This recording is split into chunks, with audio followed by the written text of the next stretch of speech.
А докато обръщаме оранжерията, навънка запука страшно силен дъжд. Не знам дали може да го хване камерата. Но ето как се стича.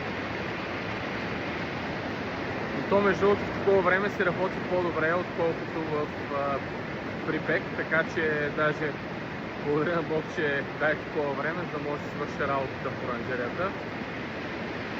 Имам още, това е само началното обръщане, така че имам да минавам още няколко пъти, понеже фрезата е много мъничка и слабичка и не влиза надълбоко.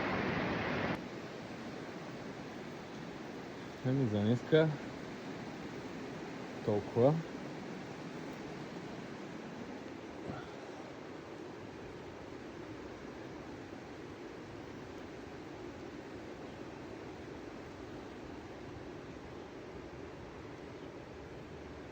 Ето мисля, че много горе се получи.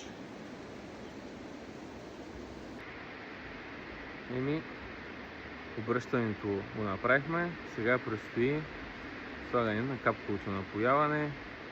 Аз слагам и мулчиране с нейлон. Ще ви покажа и това.